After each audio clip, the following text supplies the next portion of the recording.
it up somehow.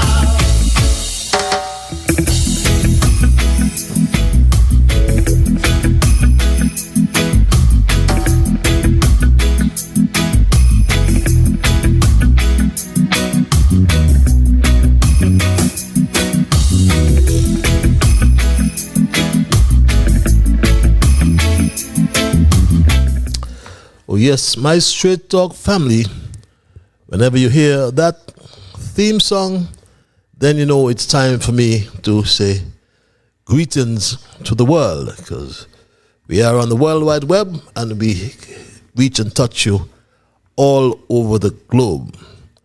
But we come right here, from right here rather, in the wonderful, beautiful Federation of St. Kitts and Nevis, two lovely islands, one paradise.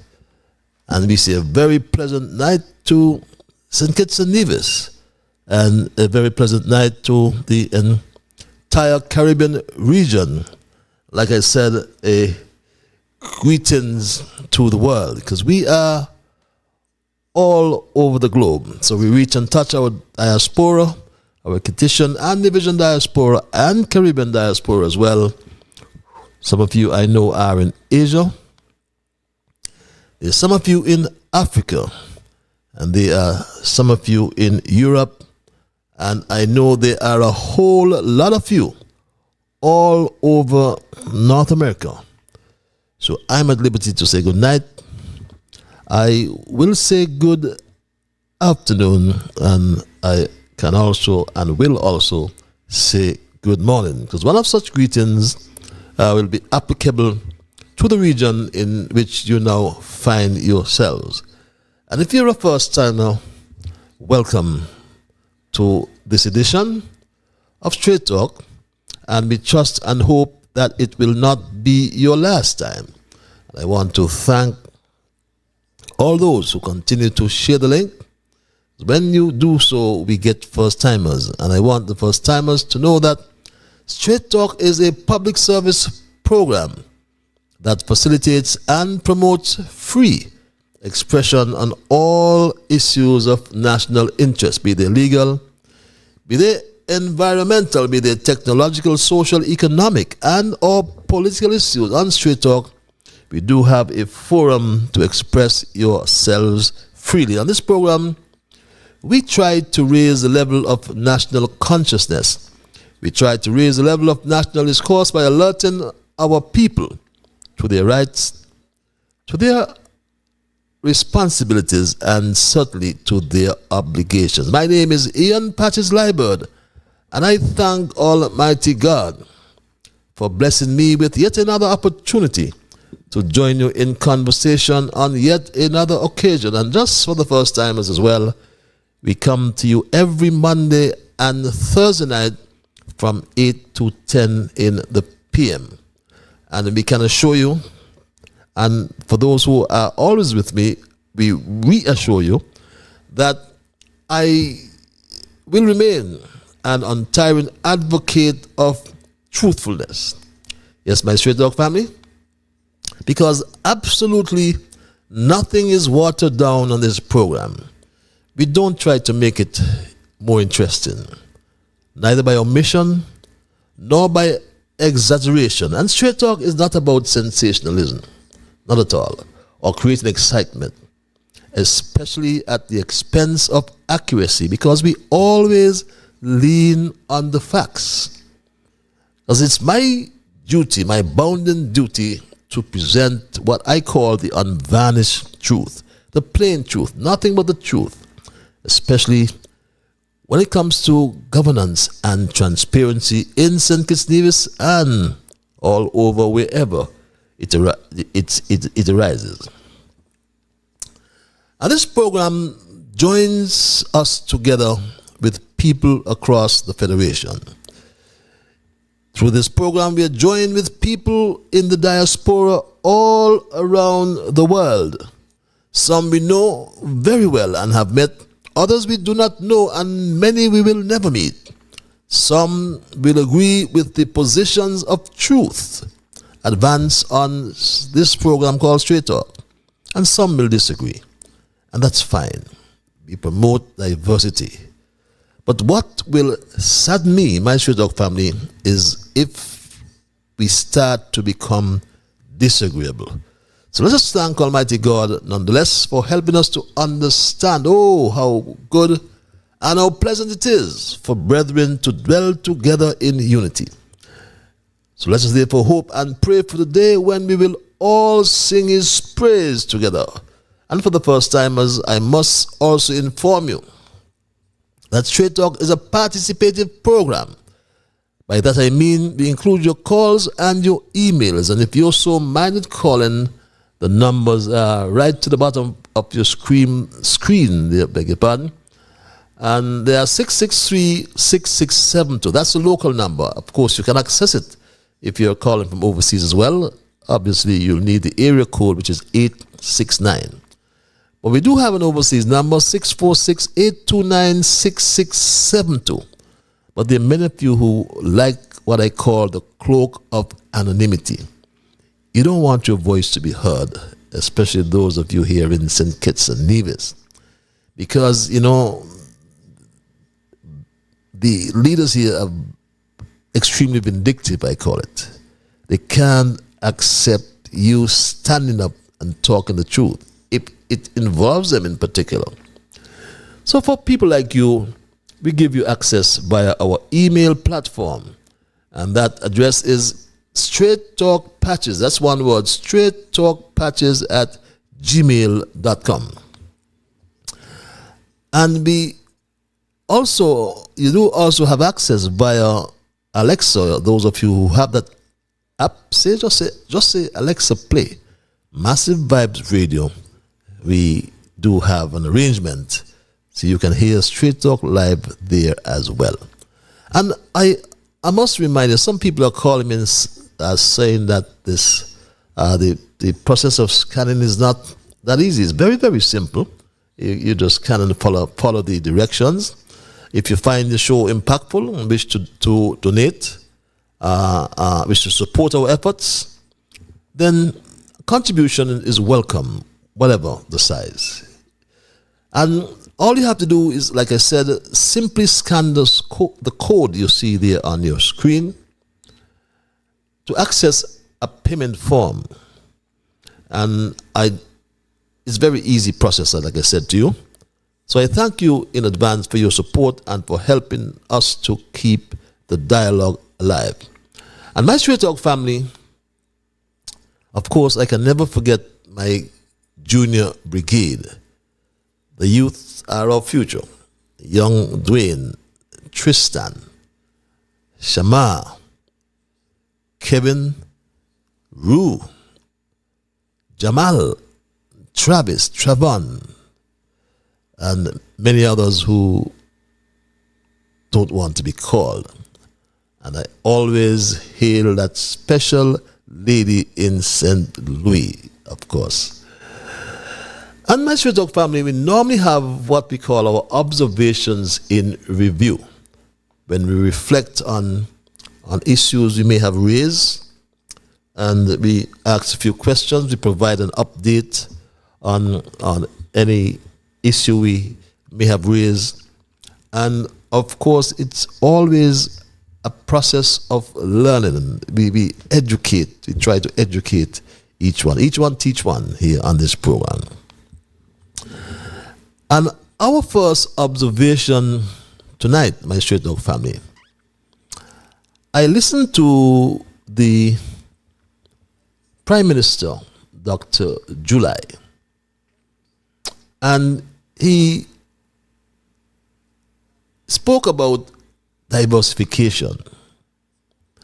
And I heard him say this. Diversify the economy to make sure that we are more resilient, stable, and of course will lead to more prosperity. And so we are calling this SEED, S-E-E-D, which stands for Sustainable Economic Expansion and Diversification. I think it's a term that most of our people can understand. But of course, I'm asking for all of our people to be a part of this. A part of SEED, S-E-E-D. But the only seeds that have been grown is the seeds of division, the seeds of corruption, and the seeds of bad governance. And we will address that, because I did not also, I forgot to mention that our thesis, we normally go to our thesis after our observations, and we'll address most of what I just said. But our thesis title for tonight, "Oh, what a mess in Nevis and in St. Kitts and Stray Dog family." And we'll come to our thesis, like I said, right after our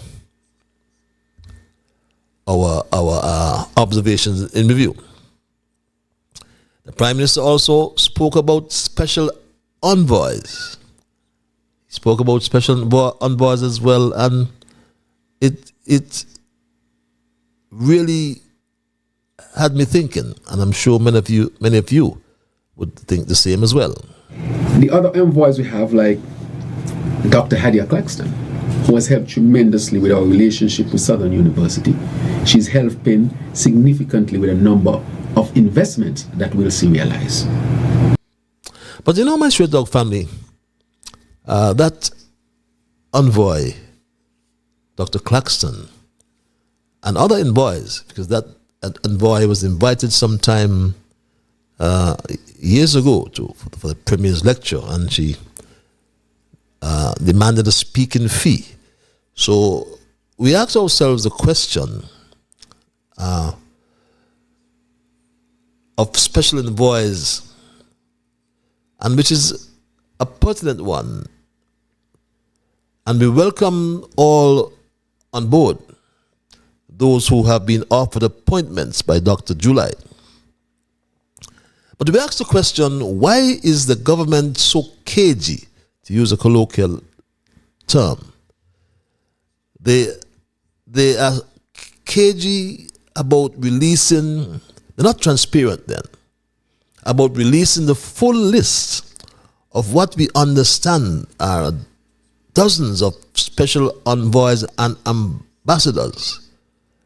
And we don't understand why this full list of the names and the salaries that they are paid, the amount of money they are paid, my Stray Dog family.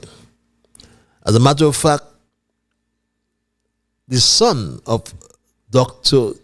July, Dr. July's son, Terence Jr., is an ambassador. And we have confirmed that he gets a salary of $10,000 a month. This young man never worked in his life. Imagine his first salary from the government treasury is $10,000. And we talk about nepotism, well, that nepotism stings to the skies, the heavens. But it's about time, like I said, my Stray Dog family, this government be transparent as it says it is. Release the list, the names of all the ambassadors, all the special envoys. It's about time we know who the hell they are, my Stray Dog family. Why is there something to hide? There's another observation. I will just briefly broach that topic tonight. I did last week, but I am going to deliberately leave it until I get some more information. But it relates to the site for the new hospital. It seemed to be a burial ground for many secrets and inexplicable dealings, my Stray Dog family. Ambassador Leon Natter is the lead agent for Dr. July on that particular project. He gets all his instructions from the Prime Minister, Dr. July. But like I said, that site has been cleared several times, and we've seen a sign as well about a private property. But it's not part of straight talk to speak from a point of ignorance. So we always do our due diligence. We always research our facts. And I can assure you that by Monday, God's willing, we'll have some more information on this particular issue. I provided some information last week or Monday, perhaps, I can't recall, right? But the clearing of the land is being shared. We don't know if it is Natter's bodyguard, his friend, or what, Mr. Shari, and it's being parceled out. He got 7 acres to clean, doesn't have a business, doesn't have equipment.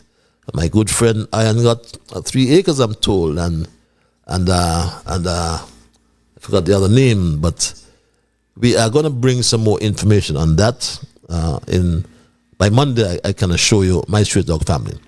But those are my observations in review for tonight, and I will move right into my thesis, which I said I titled, "Oh, what a mess in Nevis and in St. Kitts." And I'm going to challenge anyone who is viewing or listening to this episode of Straight Talk to identify a point in history when you have seen this Federation of St. Kitts Nevis so divided and distressed as it is now. I challenge you, anyone, to identify that point in history. Many decades ago, my Straight Dog family, St. Kitts Nevis was labeled the murder capital of the world. But there were less murders on our streets than today.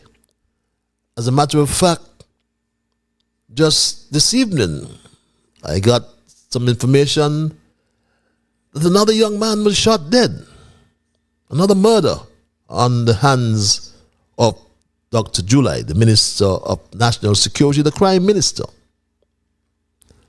And in his 2 years in office, 2 years and more, I should say, he has 68 murders from since he took office as Crime Minister. 68 murders in 2 years, my Straight Dog family. But 31 years ago, in 1993,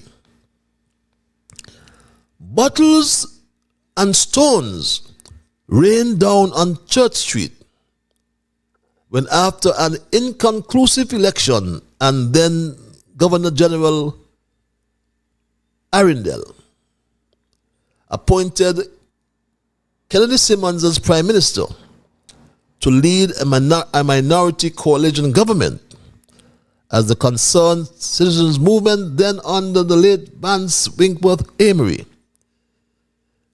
did not align itself with any of the 2 St. Kitts-based parties, mainly PAM and or Labour.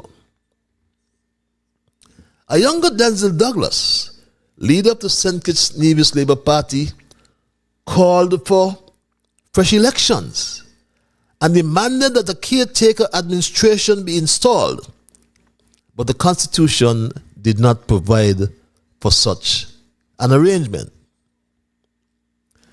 Now, without getting into many more details, though, suffice to add that with a view towards ending the instability and uncertainty that derived from the inconclusive election in 1993, the country went back to the polls less than 2 years after, in 1995.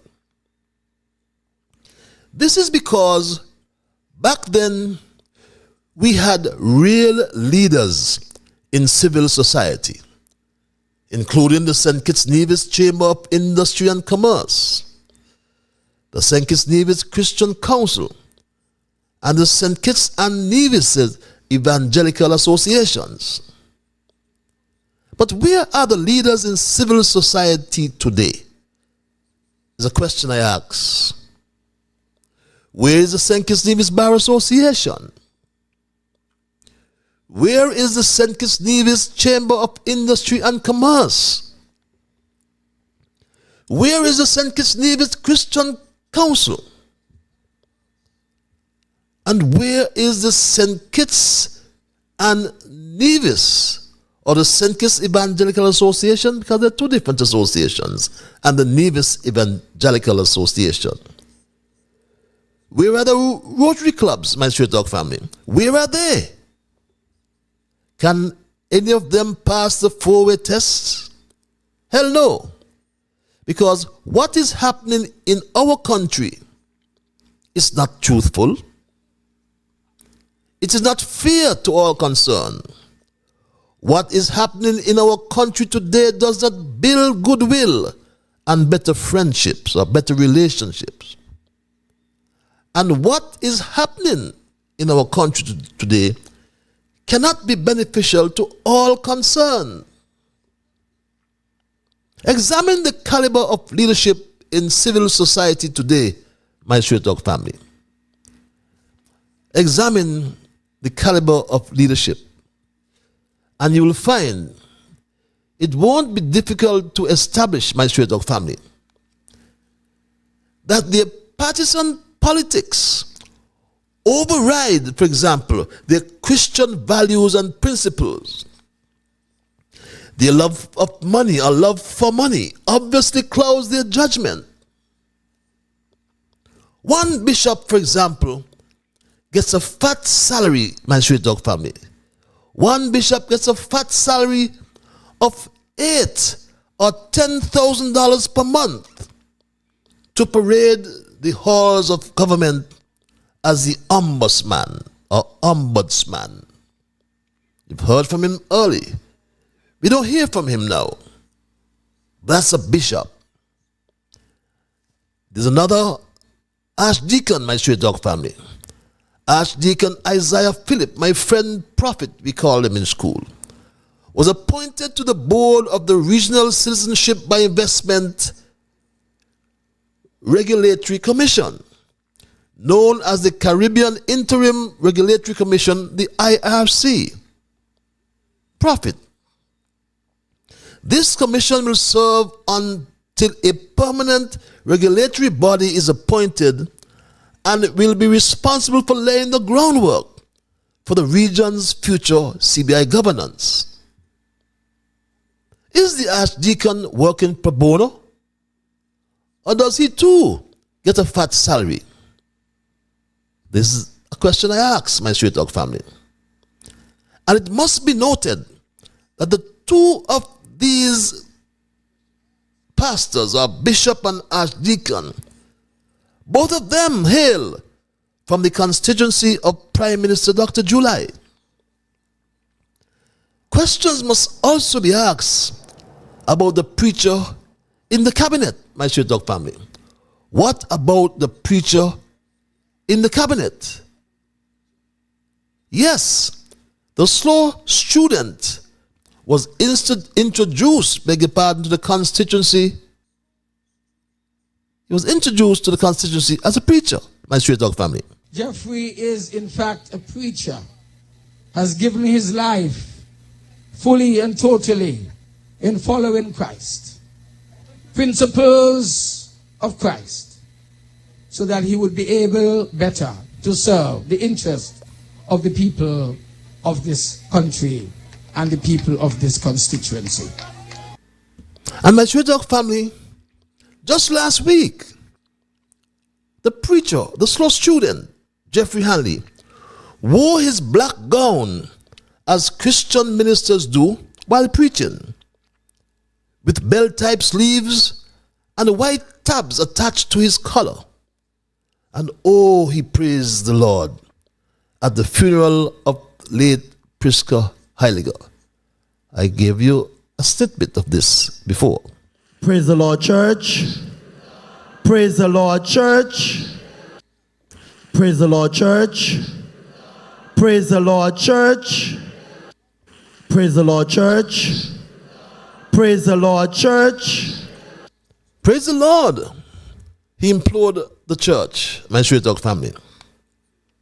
But isn't this slow student, Jeffrey Hanley, as I said, you saw him in his gown, with his belt-type sleeves and white tabs attached to his collar. And yes, he praised the Lord. But isn't this slow student, my straight dog family, and this is serious, isn't this slow student aware that the Constitution forbids or disqualifies people like him from being a representative? Is he telling us a lie, my straight dog family? Has he given up the pulpit? We are told that he said that he's no longer a pastor. So why was he decked or bedecked in his gown and his color just last week, my straight dog family?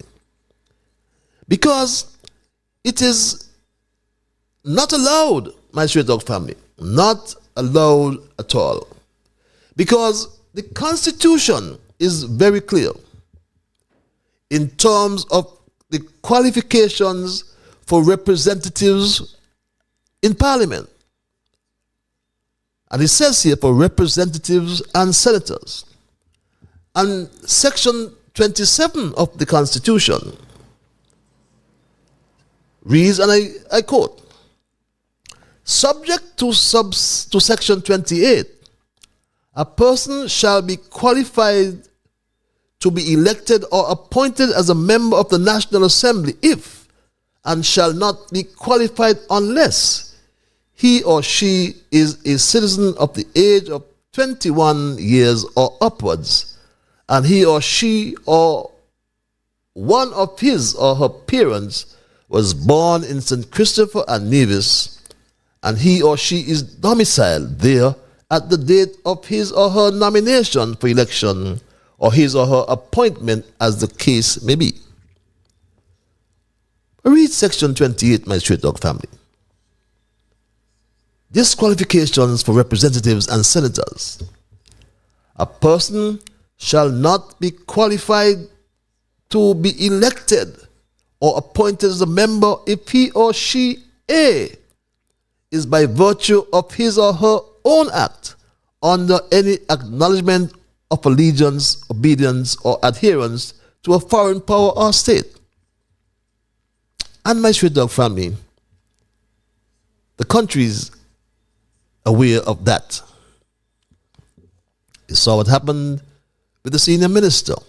Fortunately, he's back in the parliament. But look at B. Section 28, subsection 1b, which reads, and I read it, a person shall not be qualified to be elected or appointed as a member if he or she is a minister of religion. My straight dog family. Praise the Lord, church.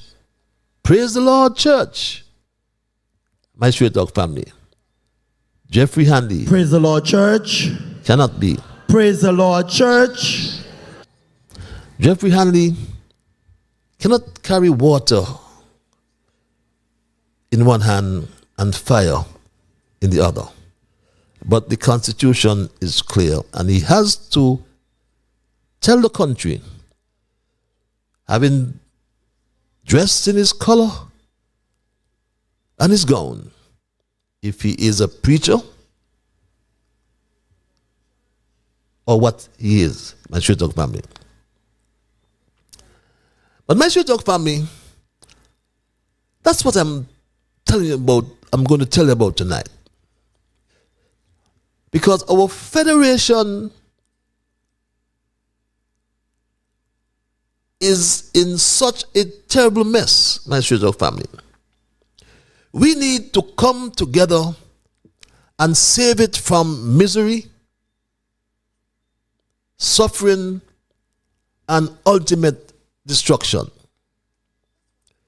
A few days ago, I told you about my trip to Nevis.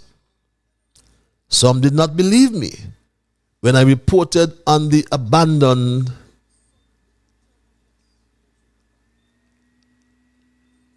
Vance Emery International Airport. Yes, my straight dog family. Some did not believe me for whatever reason. The Premier of Nevis has come to St. Kitts in search of $100 million to rescue or try to rescue this facility. My Stray Dog family, when I said abandon, this is what I saw in the yard, just over the fence at the Vance Amy International Airport. That's what you can go and see for yourself. We bring you the evidence, my Stray Dog family. Some doubted me. I did not produce this information for you, my Stray Dog family. With the abandoned trucks, the abandoned fire trucks, my Stray Dog family, deducted from the wages and salaries of public servants employed by the Nevis Island administration, my Stray Dog family, and the matching contributions payable according to the law.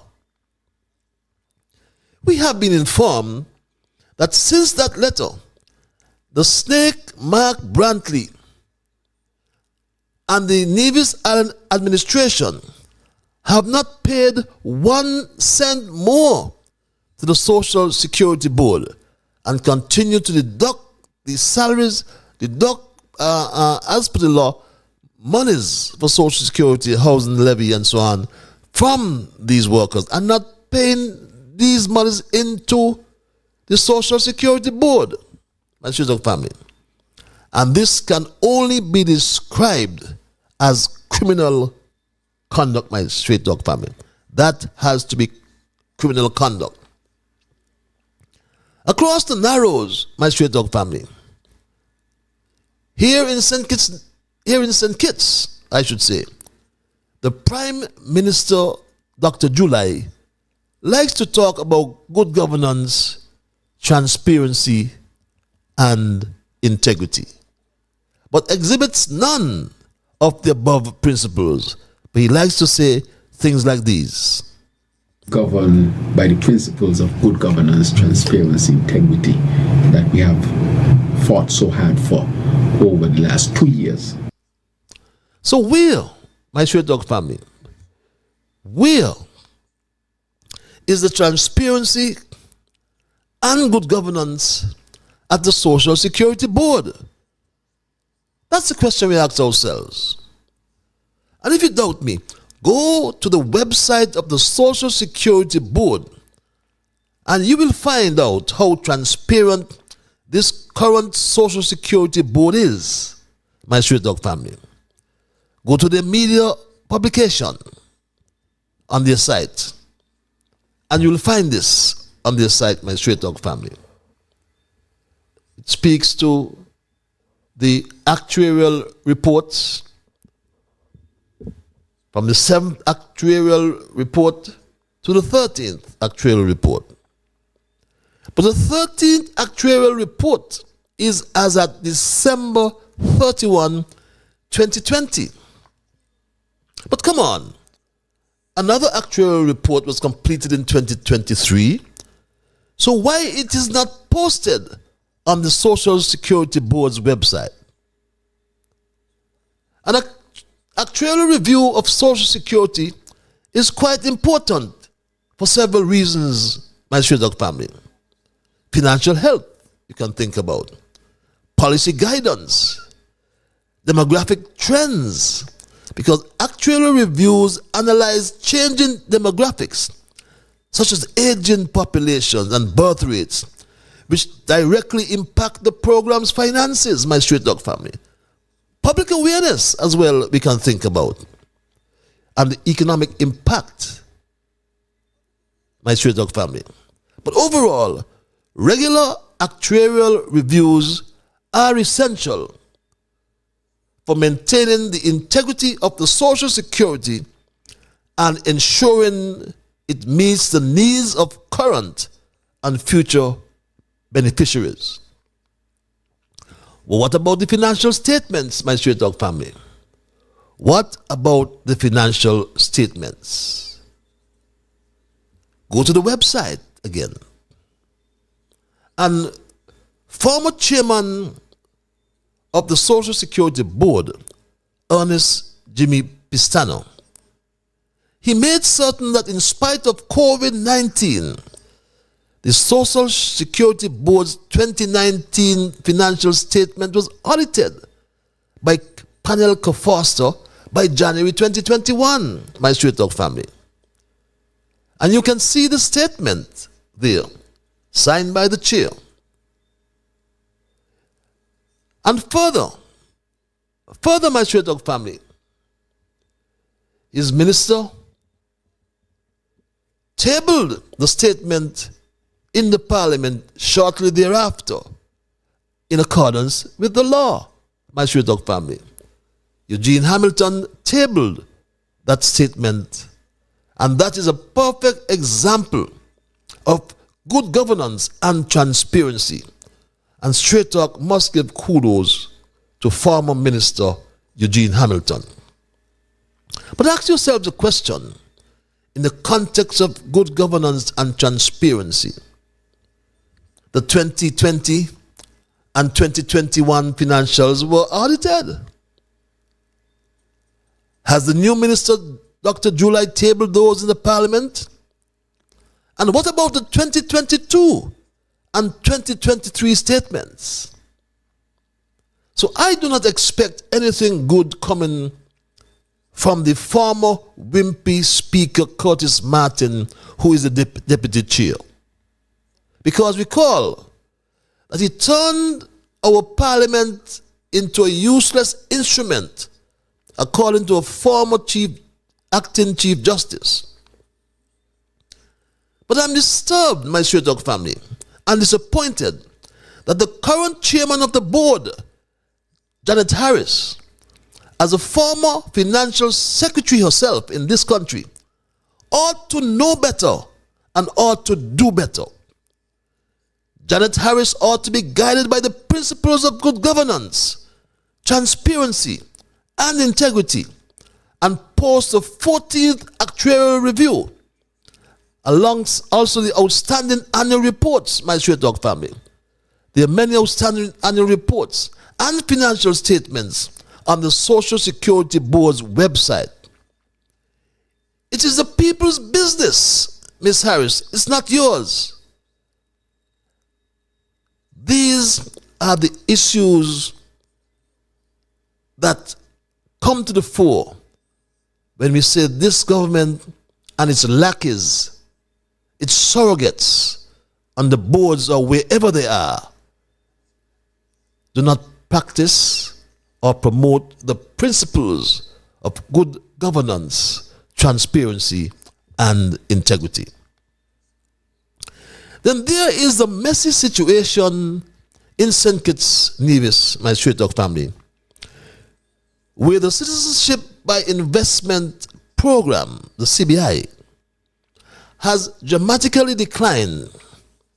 And this underscores the vulnerabilities associated with relying heavily on a single revenue source as your foreign direct investment.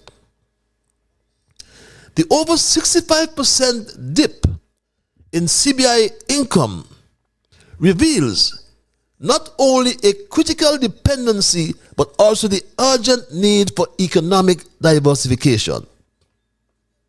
But first, my Straight Talk family, I must make the point here, however, that although the CBI spans 40 years and dates back to 1984, my Straight Talk family, 1984,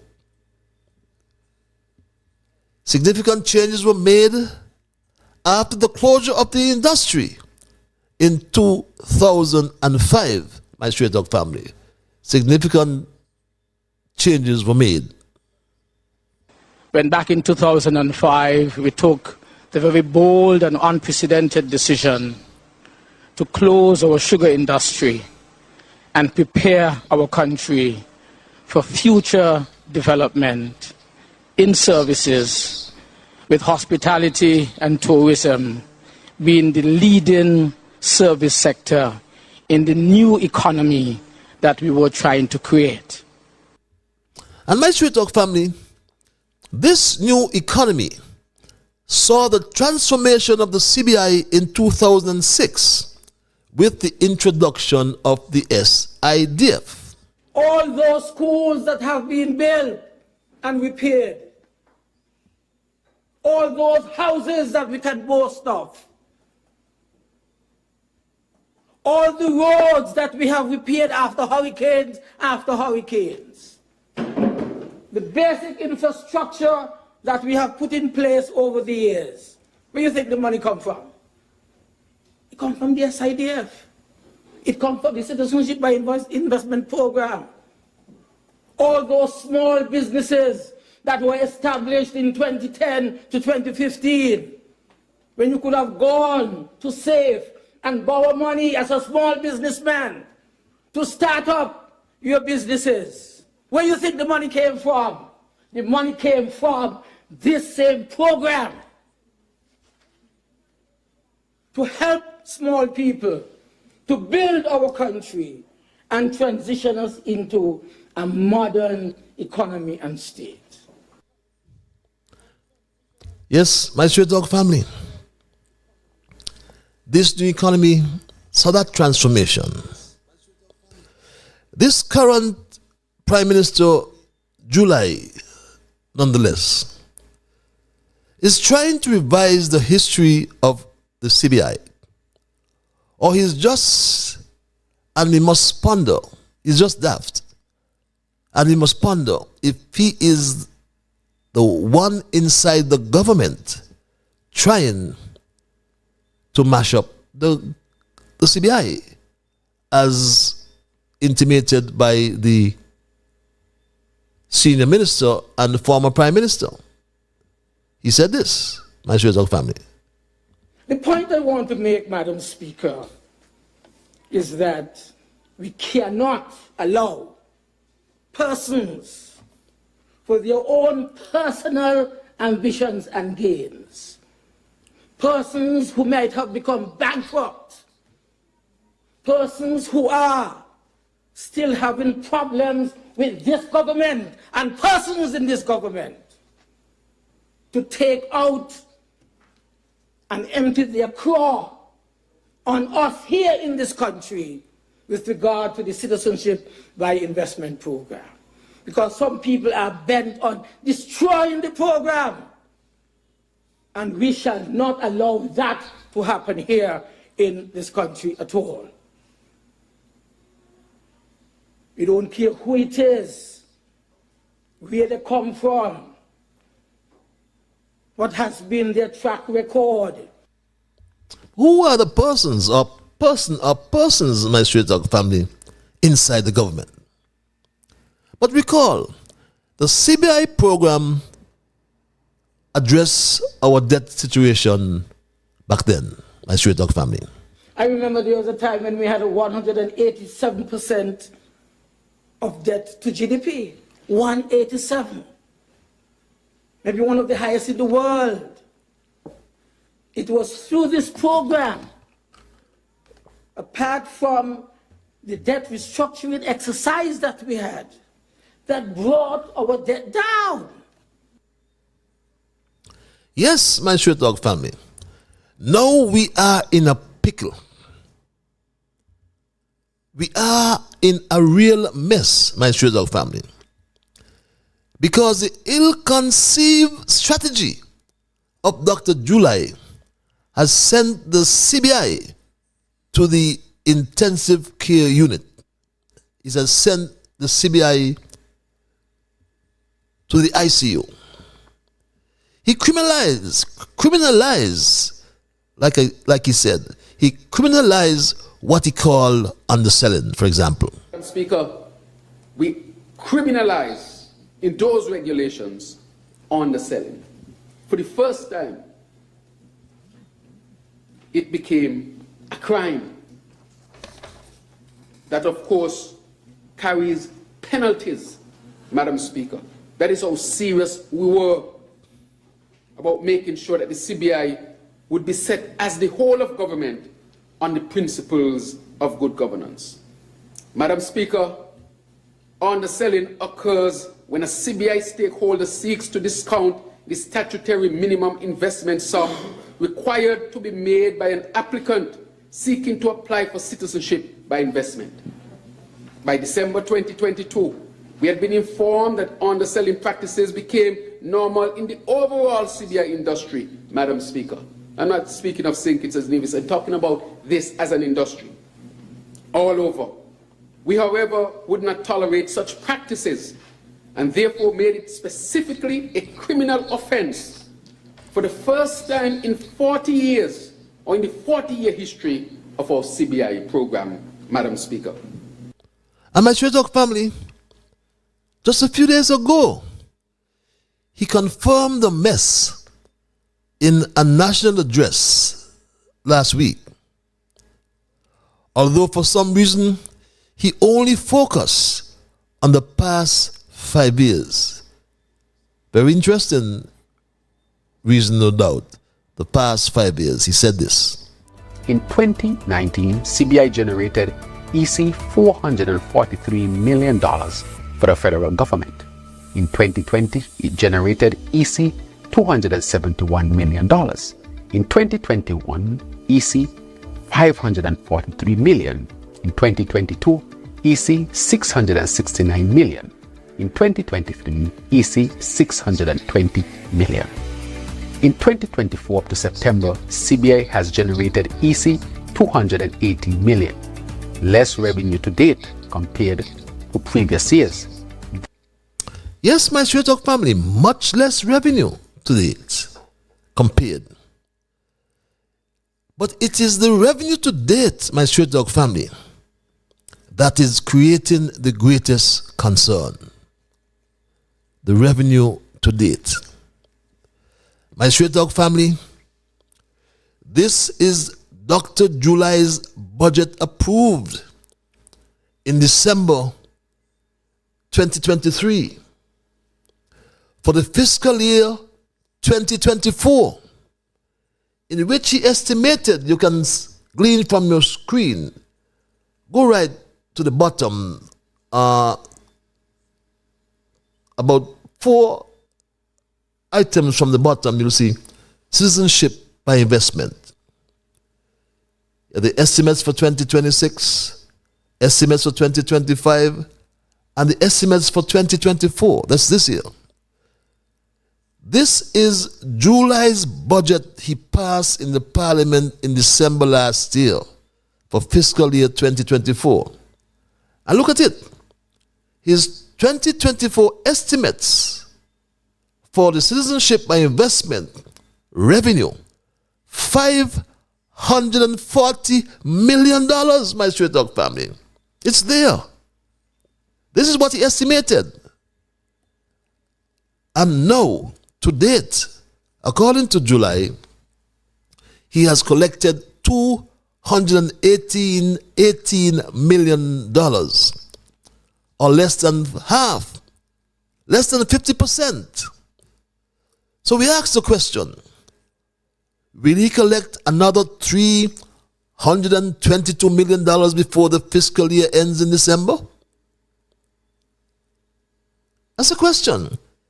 He estimated $540 million. It's there, my Straight Talk family. Look at the actuals.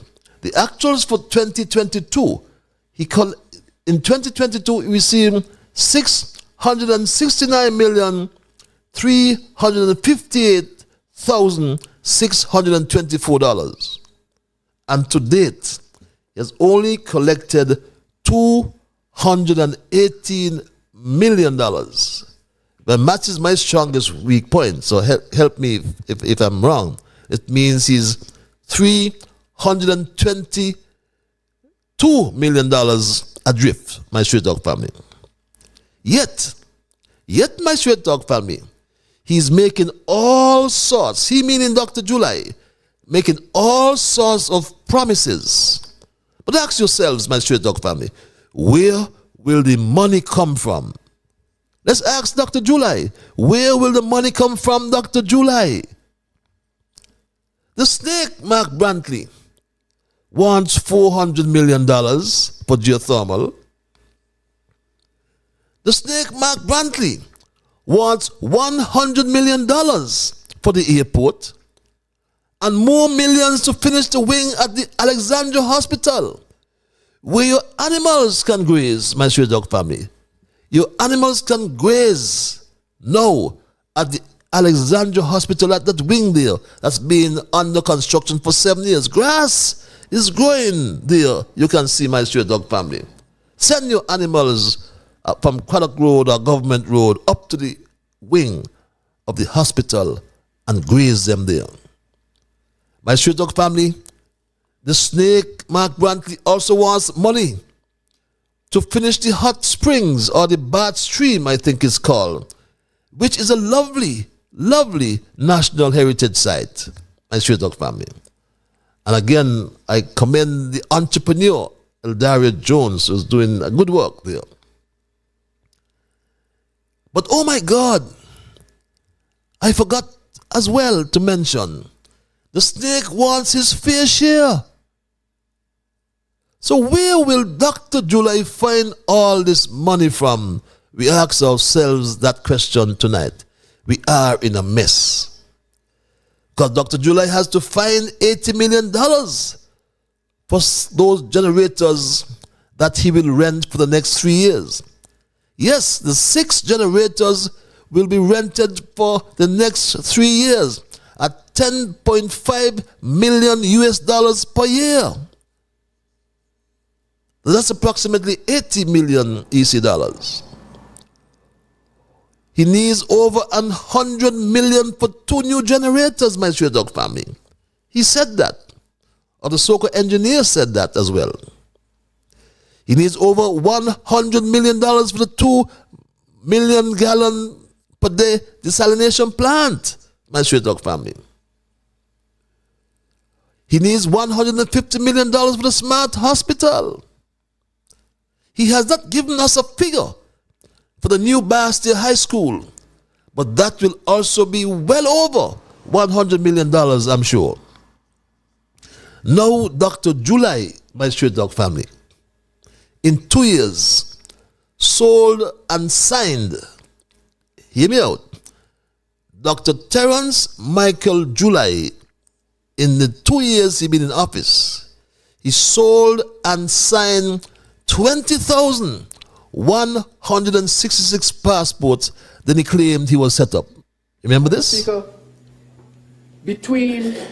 I said that in 2020 to 2023, as a result of 5,500 CBI units issued for the prison project, I am informed that 166 passports have been issued to citizens by investment in the last 2 years, Madam Speaker. Set up the government. Set up the government. And you hear his language, my stray dog family? He's informed. The man signed the CORs himself. 20,000 of them in 2022 and 2023. Who was there in 2023? The ghost of Tim Harris? He signed them and come telling us he got set up. Nonsense. My stray dog family, for July to be able to pay all this debt, he must sell 20,000 more passports or call in the IMF, the International Monetary Fund. Are we heading back there? Is that a fair question to ask? Because without alternative revenue streams, the government is faced with an immediate crisis, particularly regarding social assistance and housing programs vital for the working class. The anxiety among citizens reflects a deep concern for their livelihoods and future stability. This scenario highlights the importance of proactive governance and strategic planning, my stray dog family. To address these challenges, the government must prioritize the development of diverse economic sectors.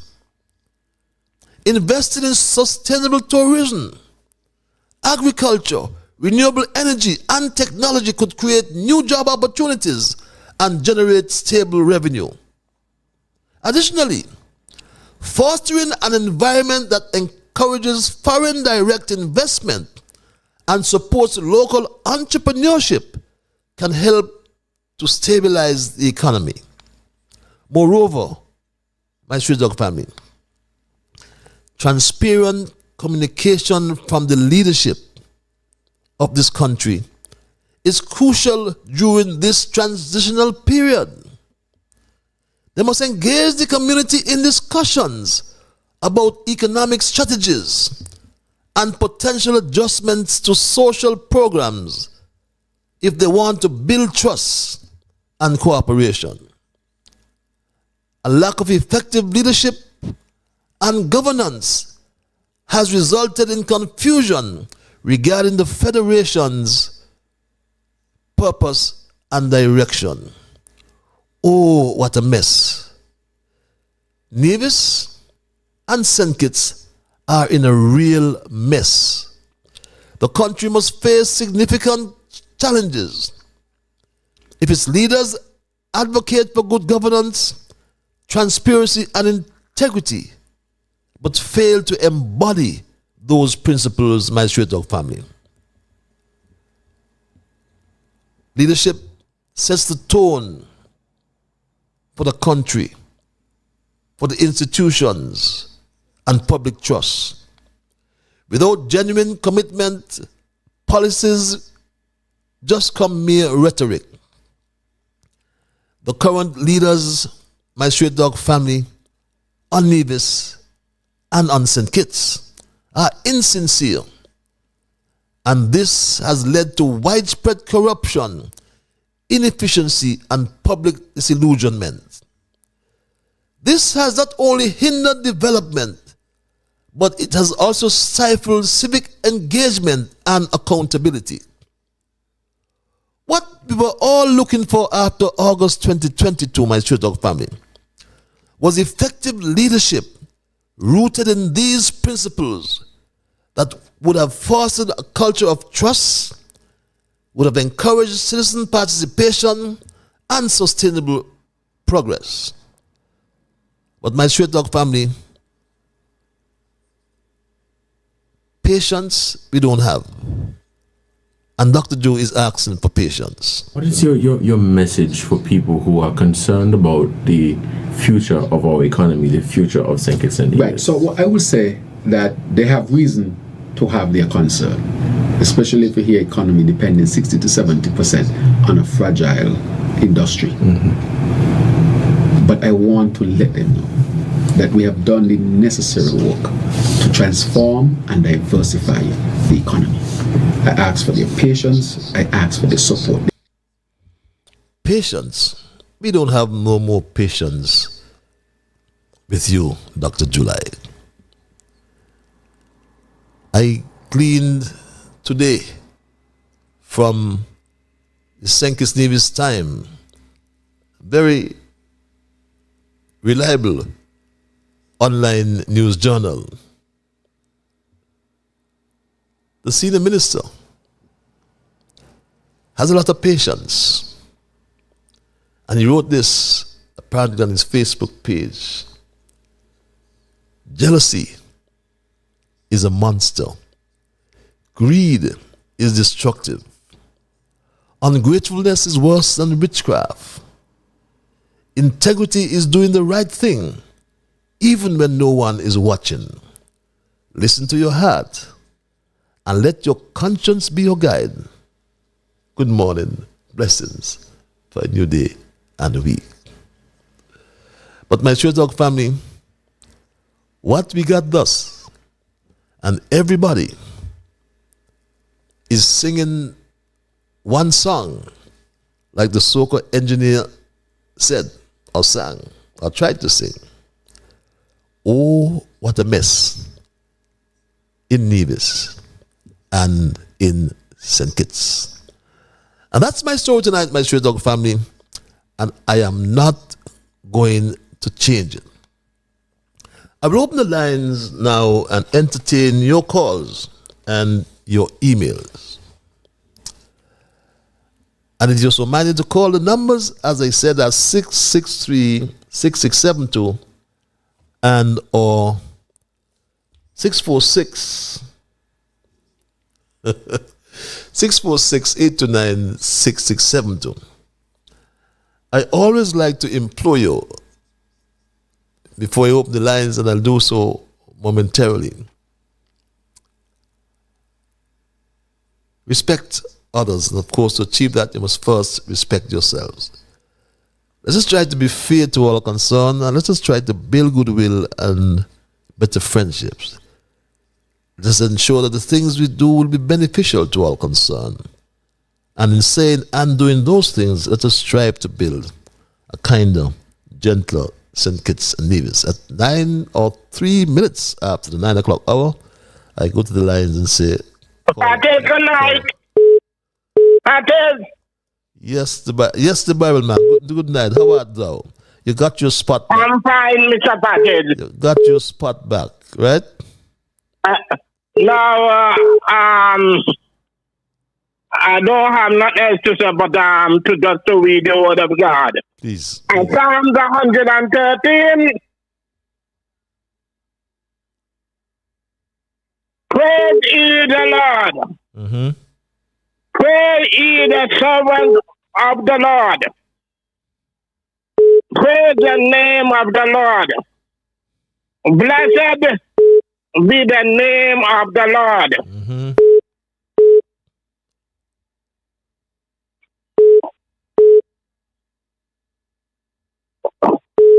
Now, here we say here. Blessed be the name of the Lord. This time forth and forevermore. Praise then from the rising of the sun To going down. to the going down, Same. the going down of the saints, the name of the Lord shall be praised. The Lord is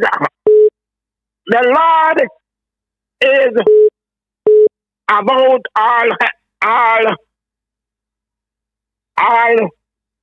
mountains, all nations, and his glory about the heavens. Now, who is like unto the Lord, our God, who dwelleth on high,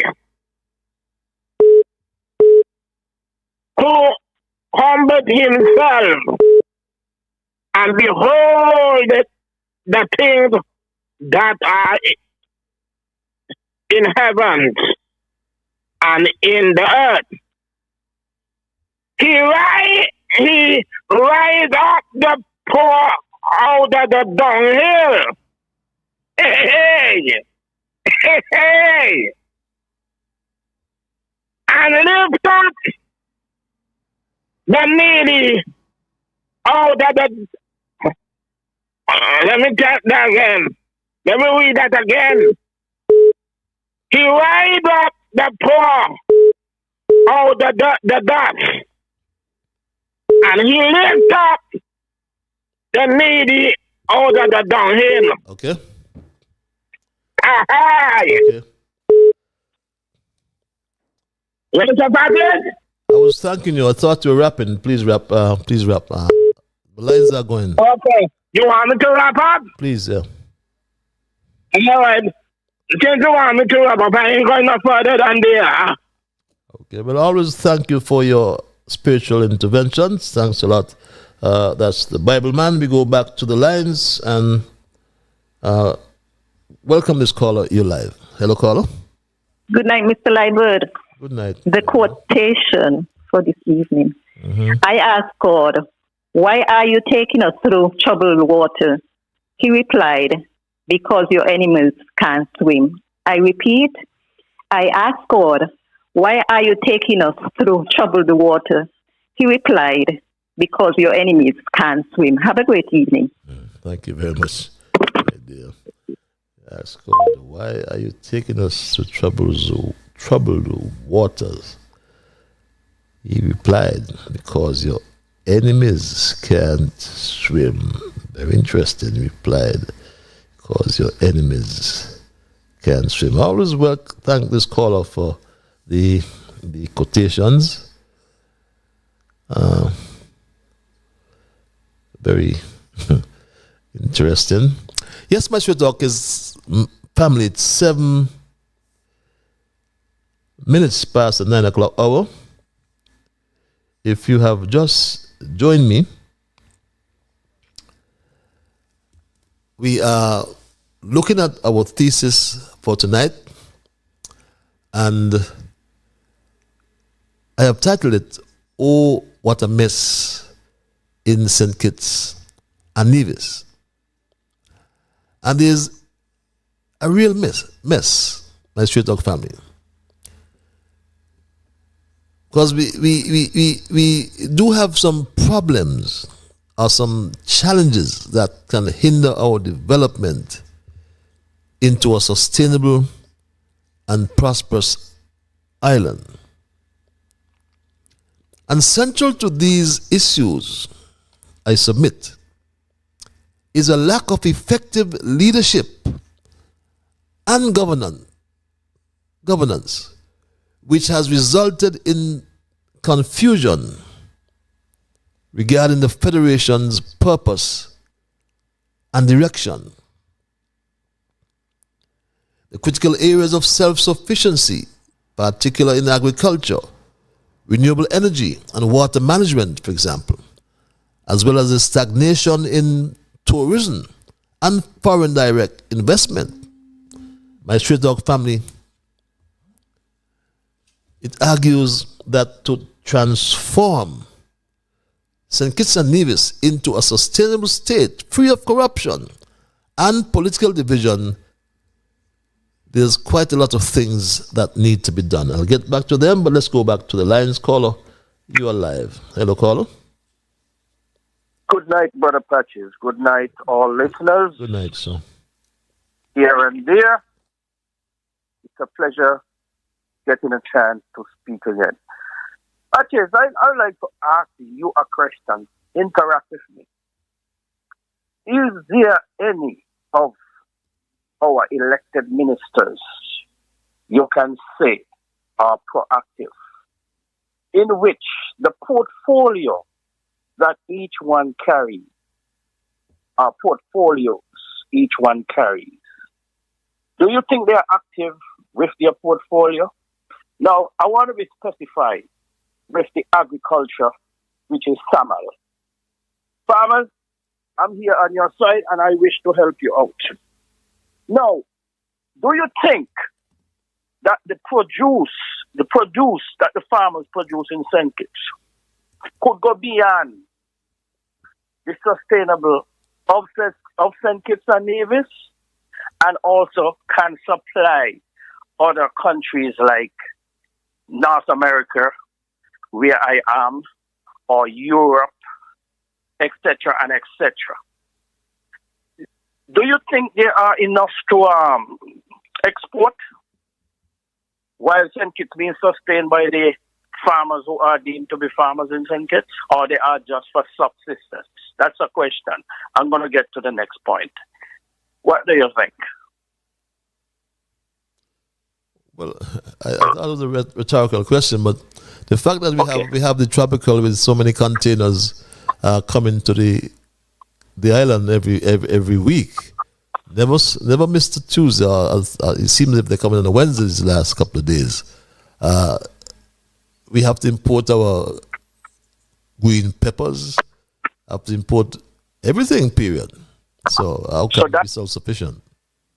So that means what is produced in St. Kitts, there are not any surplus to export. Of course not. So to speak. Of course not. Okay. But do you think there could be a potential for such thing to happen, to export, due to the fact that, like I said, I'm talking the agricultural minister. If the agricultural minister were to supply the support to the farmers wouldn't they be in that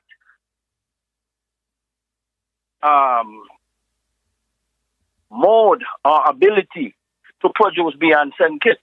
Because what the farmers are doing in St. Kitts, are they just supplying for their family and themselves, or just for the local market? Because I see where our produce will do well out here. Dominica is doing it, Haiti is doing it, Jamaica is doing it, Africa is doing it. But let's deal with the Caribbean suppliers to cut down on the import, and the farmers can make a good, sustainable income because they are in a social service to help out, to offset the people. So what could the agriculture minister do? The reason why I use the word proactive, I don't think none of the ministers in St. Kitts are proactive in their portfolio to go to foreign country and bring in investors and make business out there for the people so that some people could be sustainable. They have to get a course of proactiveness. You got to go where to meet the money, and you got to give the foreign countries value for their money, and the foreign country gets money for their value. They are just there collecting. What business in St. Kitts to sustain? The CBI program is at a standstill. Okay? Could the CBI program become awakened from this administration? 2 years passed already. What are they doing? What is the record to show something of sustainable come into the federation? Only was the CBI, only was the tourism only for a certain season. So what are they doing? What are they depending on? That's why the economy is bad. Nothing going on. Money scarce. Okay? They have to get a course in proactiveness, and time is too late. Time's up. You all had a chance. You all didn't do it. Okay? I'm not making enemies, but I'm just preaching to you all, looking back at what you should have and could have done. And nothing has been done. We need sustainable, empathetic government, people of dynamic thinking, proactiveness, to be in that standard of life. You are not looking for yourself and your family, which is nepotism. You are a government for all, whether they're for you or against you. You got to put aside those kind of rhetoric. Patricia will come again because I have my main course to come with. Thank you very much. Thank you. Thank you as well for your intervention. As usual, good night, Patches. Reads this email. Politicians, past and present, should be ashamed of themselves. All of them are just trying to fool the poor and middle class. With all those millions, why don't we have good roads, modernized schools and healthcare facilities? Why are students still suffering from the burdens of student loans while politicians and their families get a pass? Politicians boast about their children and family when only their own get the opportunities to go to the best schools, as they ensure that they get only the best. Young people are fed up with all of these lying politicians just fighting to hold the government's wallet. Timothy Harris, Douglas, Drew, Sean, and Mark must sit down. Why are people like you still encouraging the majority to vote for these criminals? We need new leaders, plain and simple. Reads this email. Let's go back to the lines. Caller, thank you for holding. President, good evening to you, Patrick. How are you? I am peaceful. Yourself? I'm good. Is this my dimple? I haven't heard you for quite a while. I was thinking about you the other day. How art thou? I'm good. I'm giving God thanks. Nice to hear your voice. That is what I call to speak about. I want to know what is politician take us for. A merry-go-round or what's not. Because I listen to the greatest speaker of the house one sort, and I hear him with some news saying that there is going to build a new operating theater up at JN France Hospital. And he called out many more things that they are going to do in JN France. Well, I would like to ask, well, what happened to the smart hospital? Are that for the animal them down Ross and the rich people them that come in the country? Because if you're going to build a smart hospital in the federation for everybody, why are you going to put on another room operating theater up at JN France? It don't really make sense to me. They're taking us for a merry-go-round in this country.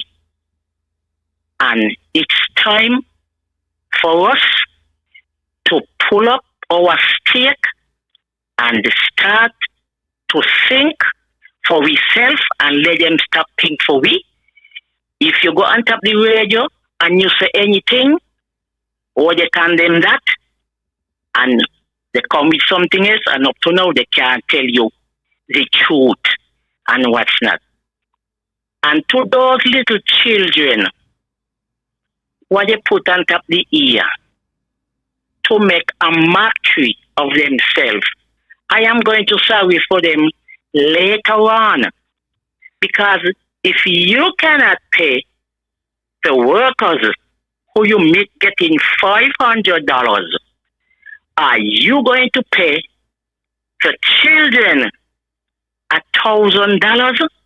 And up to now, me ain't here, no your father nor mother make a thing say, well, they will go sign for their child, and which bank are them going to pay this money to and what's not. Those children, they're going to get broken heart because nothing tall are go on in this country. It's just talk, and no action. And when I hear the children, them on top the radio talk, I just run out my room because me want hear it, they give me headache. I can't take it on because it's just lie after lie. But you have a pleasant good evening. Have a pleasant evening as well. Sound speech that cannot be condemned. I remember that Bible verse, Titus 2, was it? Yes. Oh, I don't know if you have recognized or observed that never for once has Dr. July told us about the capacity of this smart hospital, as he called it. I mean, if he's building a hospital, he told us it's going to cost $150 million. But tell us how many beds would be at that hospital. We know he spoke about, as he just made mention about the animals. Yes, he's partnering with the Ross University School of Veterinary Medicine. So, yes, they'll be doing some research there at that smart hospital. I am not always in congruence with Mr. Dwyer's opinion, reads this email. But this time I find favor with and public criticism of the July administration. Dwyer articulated strongly in this week commentary that the ministers spend more time in the air than on the ground to look after the people's business. Traveling first all over the world and locking themselves in the VIP lounge, shutting themselves away from the people prior to their departure. Dwyer contend that all these, give me a second there. I'm sorry about that, my Straight Talk family. I lost it off my screen. Yeah. Yes, Dwyer contends that all these unnecessary expenses is a burden on the taxpayers. Reads that email. Patches, good evening. Well. So with all the allegations that came about a few weeks ago about the gangster minister, apparently they had some truth to them. That is why the gangster minister did not come out to debunk any of the allegations. Well, Patches, hot off the press is that the gangster minister traveled to St. Martin a few days ago, and the same gang-affiliated member who she is associated with traveled to St. Martin that same time and traveled on that same flight. The gangster minister checked in at the private terminal, and the gang member checked in at the airport terminal, and both left on the same flight. Well, Patches, you think that bad? The gangster minister and that same individual checked in at the same hotel. Is it a coincidence when the gangster minister's name had been all over social media with this same gang member? This minister is not fit for public office and needs to resign now because she is associated with gang-affiliated members, and the AG coming to talk stupidness about defending his friend. Boy, AG, go ask your friend what nastiness she is in. That's why blood is on her hands and will never be removed, reads this email. Good night, Patches. We, the government workers, are demanding a double salary. We do not want to hear any excuses from Dr. Jew. He met money in the treasury and turned around bankrupt the CBI program. I blame Dr. Douglas for stepping down from the Labour Party leadership. Douglas, I'm begging you to get rid of Dr. Jew. He is sick in his head. A crazy man is running this country in the ground, reads this other email. It's 25 past the 9 o'clock hour, my Straight Talk family. In the event you have just joined me, greetings and welcome to this edition of Straight Talk. Tonight we, as per usual, we normally have our thesis, and tonight's thesis I have titled, "Oh, what a mess in Nevis and in St. Kitts." My Straight Talk family, yes, in Nevis and St. Kitts. And for the benefit of those who just joined me, we actually examined, we did a little historical walk in the past. And I challenge my viewers, I challenge those who are listening to tell me a time in our history when things were as bad as it is now, and no one has taken up that challenge, because we are really, I think we'll all concur, we'll all agree that we are here in a mess, a real mess. We are in a pickle, my Straight Talk family.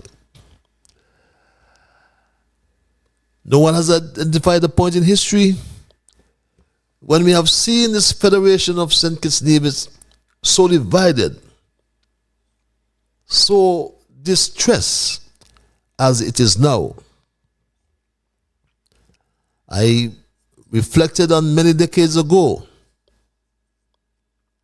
when St. Kitts Nevis was labeled the murder capital of the world.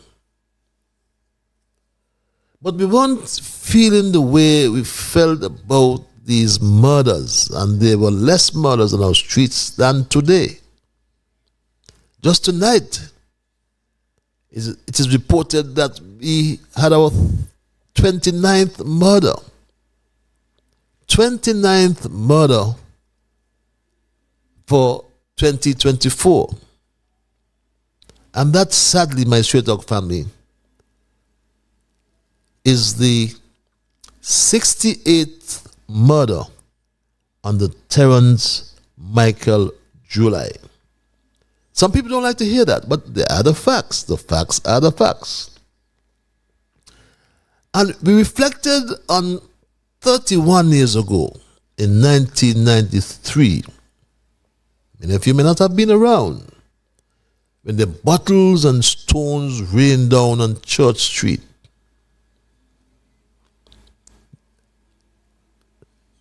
After an inconclusive election.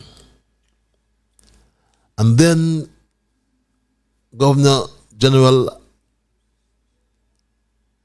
Sir Clement Arundel appointed Kennedy Simmons as Prime Minister to lead a minority coalition government, as the CCM did not align itself with any of these two St. Kitts-based parties. A younger Denzel Douglas, leader of the Labour Party, then called for fresh elections and demanded that a caretaker administration be installed, but that the Constitution never provided for such an arrangement. And fast forward and moving from the details, suffice to add, we had new elections. But we got those new elections because of the advocacy, if I can use that term, of the leaders, the real leaders we had back then. We had real leaders in civil society, not like what we have today. We had real leaders in civil society, including the St. Kitts Nevis Chamber of Industry and Commerce, the St. Kitts Nevis Christian Council, the St. Kitts and Nevis Evangelical Associations, my Straight Talk family. But I ask the question, where are the leaders in civil society today? Ask yourselves the question, where are these leaders in civil society today, my Straight Talk family? Let's go to the lines and say good night to this caller. You're live. Good evening, Mr. Liburd. How art thou? I am peaceful, my dear brother. And yourself? Well, I try to be, but I mean, you've got to teach me the art of being peaceful. I'll have to come to your classroom for that. No, just be at peace with God and be at peace with yourself and peace with the world, and you're right on track. Okay.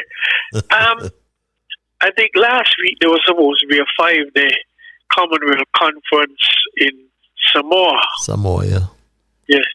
I don't think our Prime Minister went to it.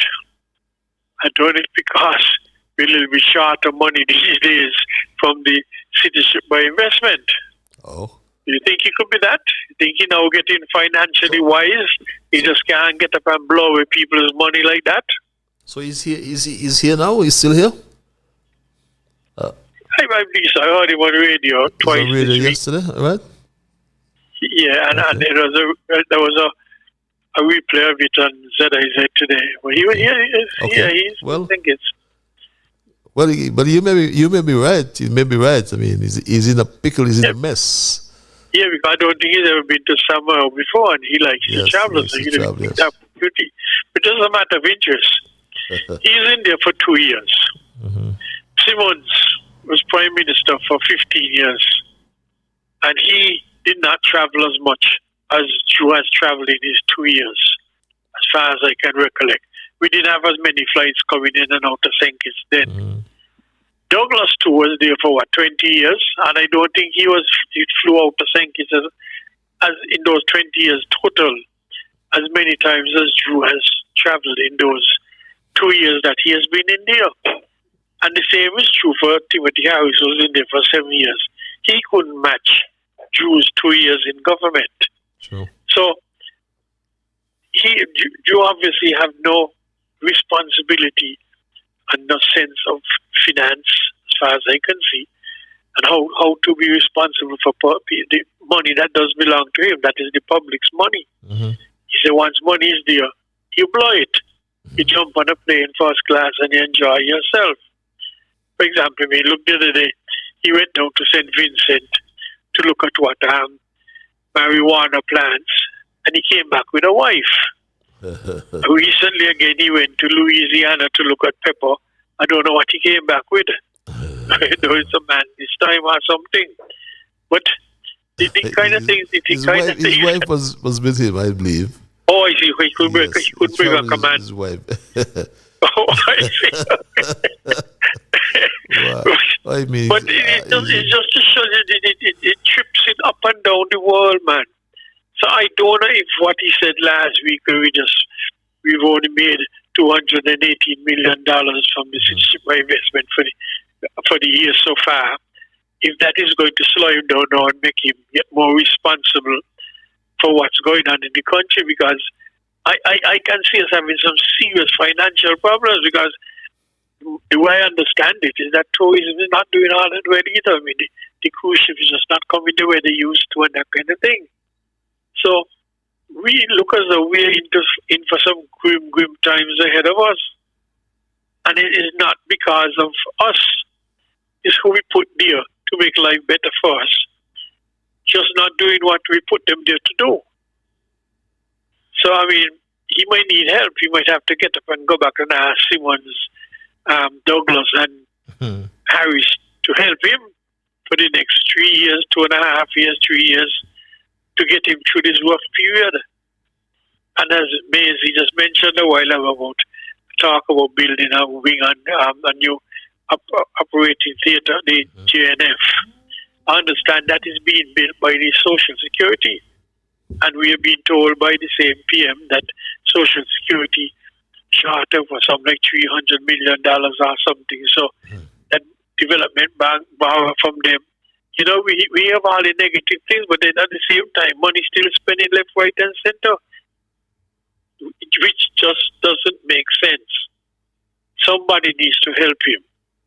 I hope that you can. Maybe you can give up straight talk and go and take over the finances in his office and say, Dr. Drew, you can't do this. This is what you can do, and so. He's an expert. Because you achieved a lot in your 5 years. So he has not been able to do that. So you've got to teach him something. I don't mind, but he's an expert. I do that for my country, but he's an expert. Remember? No, I believe he coming to his senses now. But the fact that he didn't go to some more means that he beginning to feel something now, man. I believe so. He can't be that daft. He's so insensitive. Have a good night, nonetheless. Have a good night. Well, let's hope that you are accurate. He's coming to his senses, to use your terms, my Straight Dog family. But it's 9:36. It's 24 before the 10 o'clock hour. We go back to the lines. Caller, you're live. Hello, caller. Yeah, good evening, Mr. Liburd, man. How you doing tonight, man? I am peaceful. Yourself? Yeah, pretty good. Yeah, thanks for bringing all that financial information tonight. My pleasure. You know, this is what we really need to pay attention to.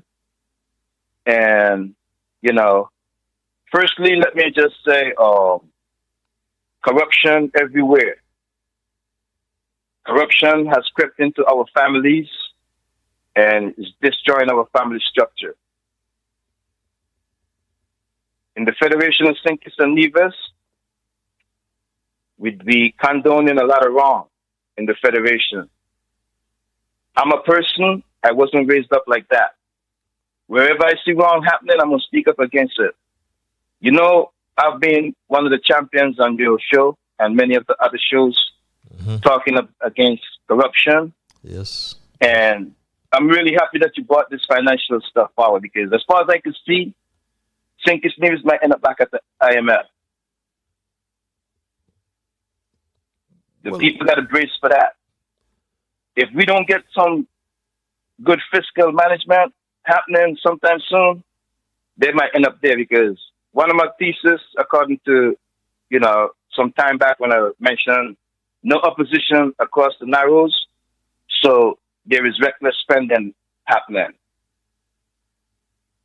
When you look at and examine the information you brought from the Nevis end last show and some early parts of tonight, the Premier in Nevis, he's definitely going to put some added pressure on the federal government. The money in Nevis has been mismanaged. The money in Nevis seems like it's been mismanaged. And then now they're squinting, they can't get the projects completed. What you think they have started doing already? They're starting to now move to trying to get that money from the federal government. So all the projects in Nevis that's on hold, they're looking to get help to bail them out. What is that a result of? I don't know. Because all that money that's been coming over to Nevis, people are now realizing a lot of money came over, man. 60 million plus per year for some 7 years and continuing. We really need to find out where these monies is going. Not just over in Nevis alone, but on the St. Kitts end, like your thesis is saying tonight. The place is in a mess, man, not just on one side. On both sides of the narrows, the place is in a mess. But people going to come to the reality when things get worse. But can I ask you a question? I'm sorry to interrupt you. Yeah, go right ahead, man. Do you believe... I think you're right in terms of Nevis coming to St. Kitts for money. I mean, that's the only alternative available to them. But do you think St. Kitts have that money to give Nevis? Nah, I don't think so at all. We first gotta look at the debt. One time I'd asked you to bring the homework on the debt on the federal side because we know it's $500 million on the Nevis side and climate. I didn't bring that for you. I'm sorry. I didn't do my homework. Well, I believe you brought some more stuff that could point me in that direction, but we need to get that in the framework of what the financial stuff that you put forward tonight. We need to get those into the framework of the financial comments you made tonight. Because when you put all this stuff together, bro, and Nevis got $500 million in debt, and whatever the debt is on the St. Kitts side, this is what I'm seeing, Patches. It's so much corruption everywhere, right, that they're pushing to get the big projects going. When the big projects come forward, because we now hear Dr. Jew asking for patience. So his narrative is changing. He probably realizing he's starting to slip, so he's asking for patience now.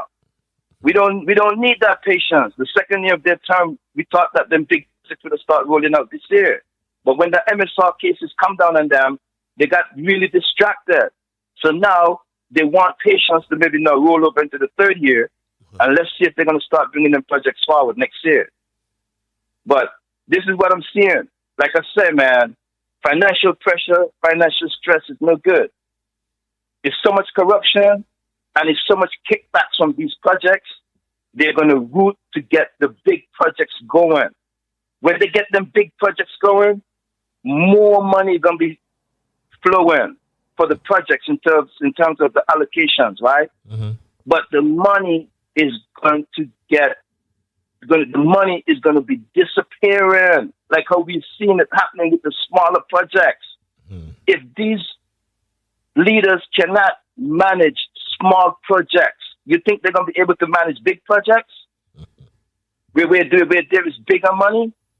Those guys, they need financial experts to help them with this financial situation to get the economy of the country moving.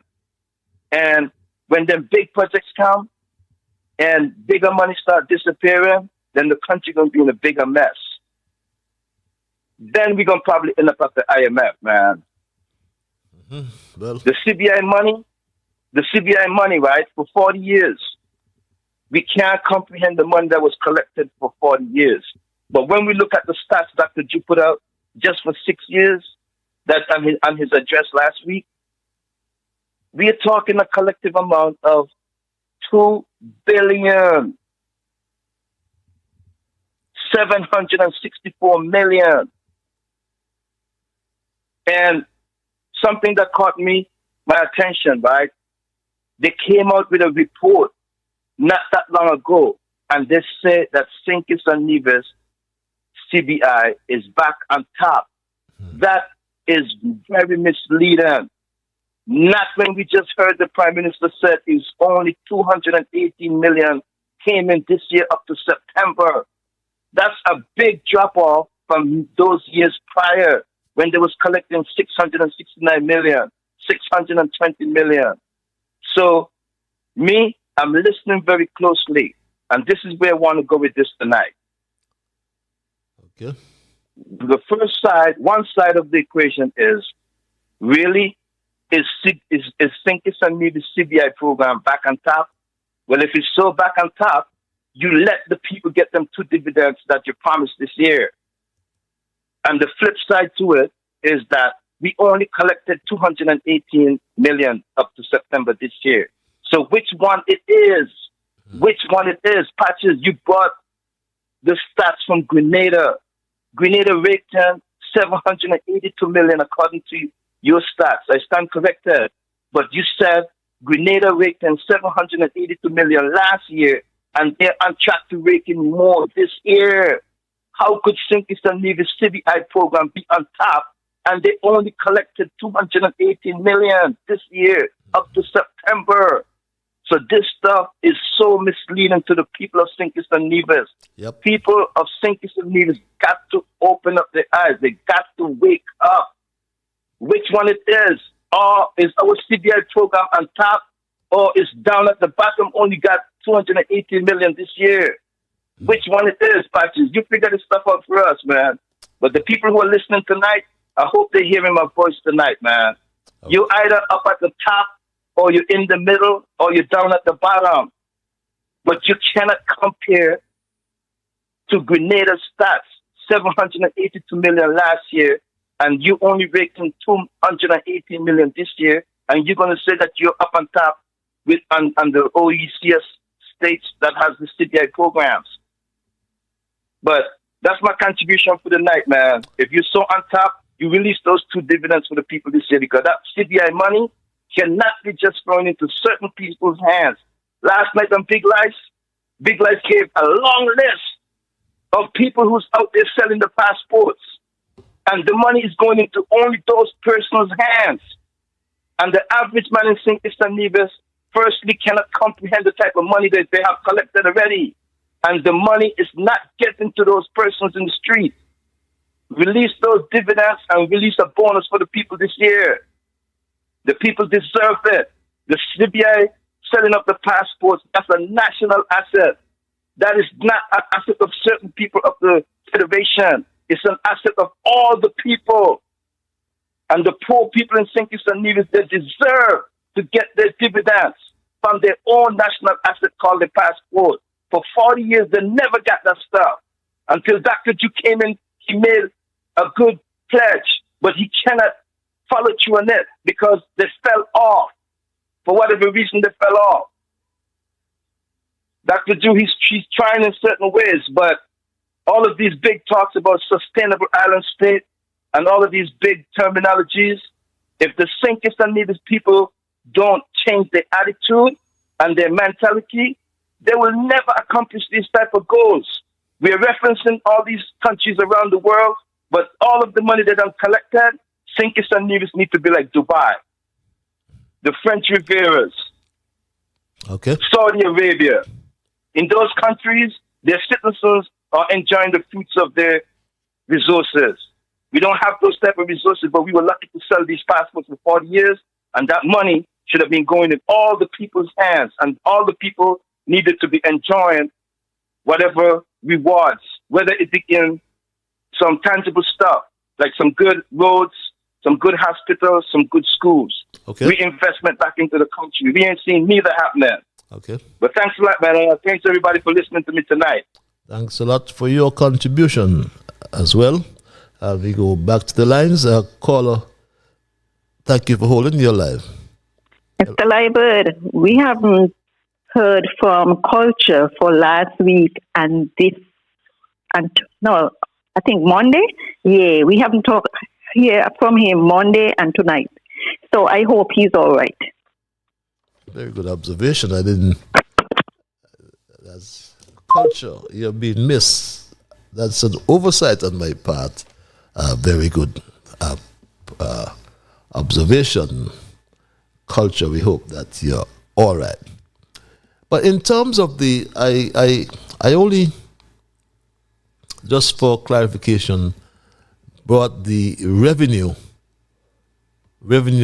statistics or revenue figures in the context of what July said to us. Remember, he said that up to September, you're correct, we only collected some $280 million. So I wanted to make the point that the estimates for 2024 are $540 million, which means he is some $322 million adrift. That's the CBI. That's for revenue. In terms, he made a point though, in terms of the monies collected, and really you have to look at the in and out, the expenditure and the revenue. The revenue comes in and you spend money that goes out. And remember that our budget, I think it was a $1 billion budget, right? And and there was just a surplus, a very, very small surplus. So the expenditure is very high when it comes to capital and recurrent expenditure. But this message reads, my Straight Dog family, good night, Patches. Mr. Minister, the water issue in Shadwell is overbearing. When will this situation be resolved? Rain is falling, yet water is turned off every day.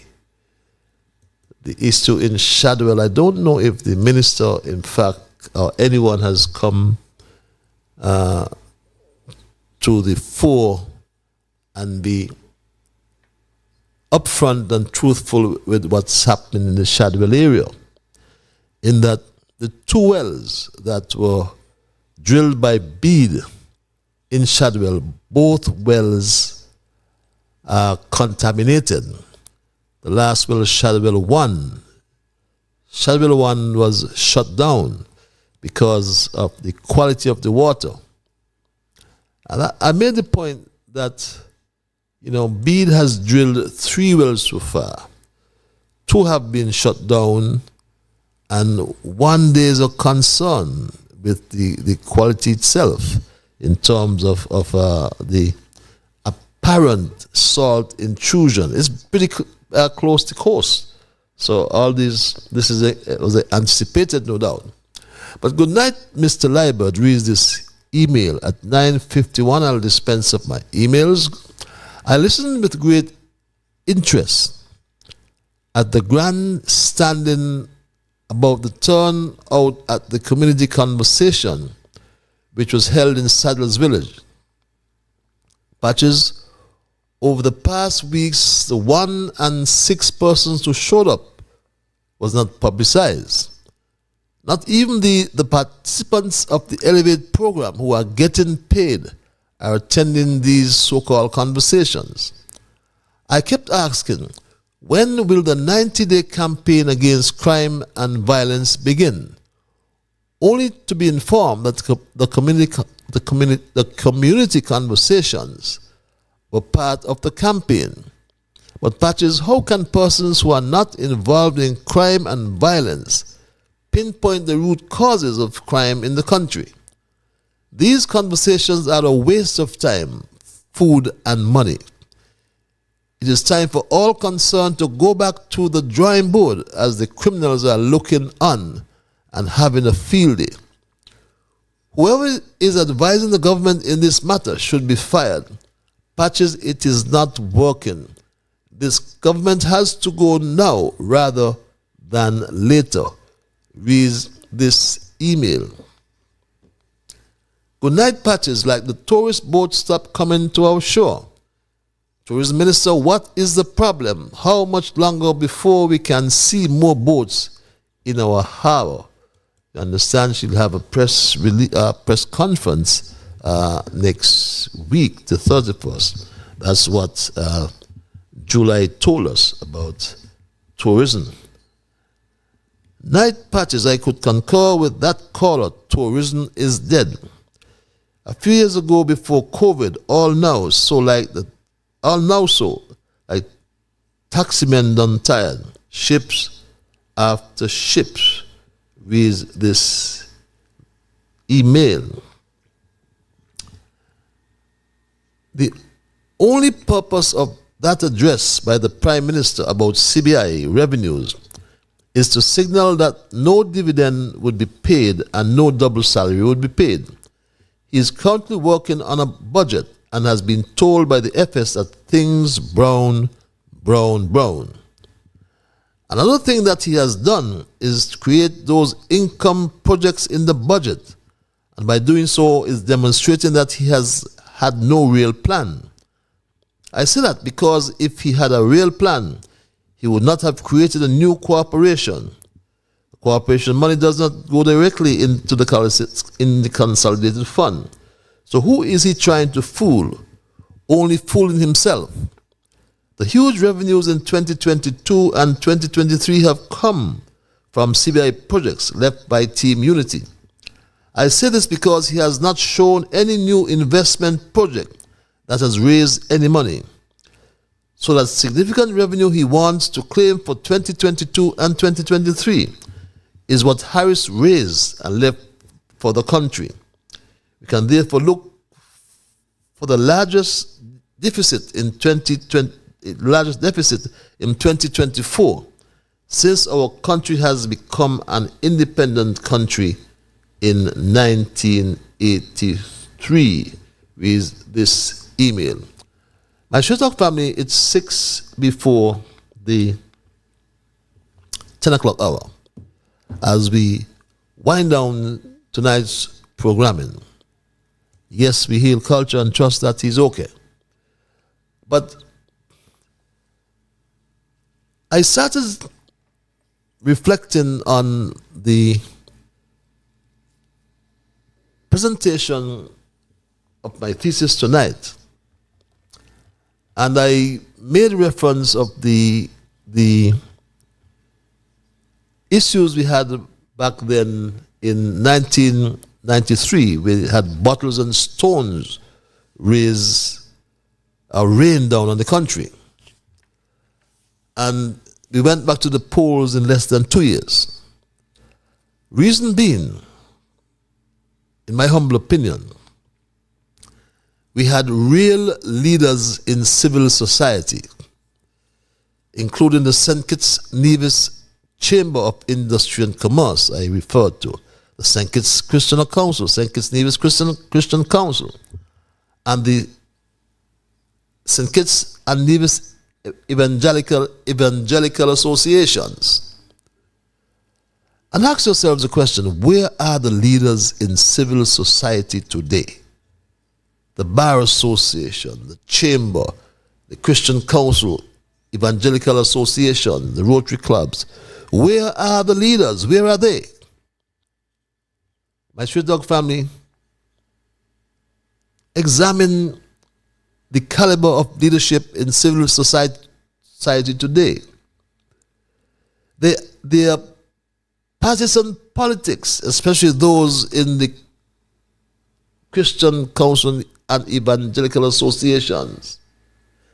Their partisan politics override their Christian values and principles. Their love of money obviously clouds their judgment. I referred to, or I made mention of the bishop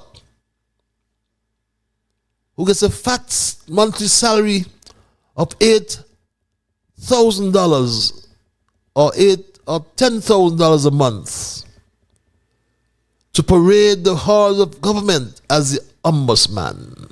Yes, Bishop Cipriani or Cyprian. It's a nice, cushy job. I spoke to Archbishop and my friend Prophet Isaiah Philip, appointed to the Board of Regional Citizenship by Investment Regulatory Commission. We don't know if he's working pro bono or he too gets a fat salary, my straight dog family. But what we know is both of them come from the constituency of the Prime Minister. Questions must be also asked about the preacher in cabinet. I referred to the preacher who was in his gown and his color. Praise the Lord, church. Praise the Lord, church. Yes, he praised the Lord. The preacher in cabinet, in his black gown, as Christian ministers do, with belt-type sleeves and white tabs attached to his collar. Oh, he praised the Lord. But my straight dog family, I also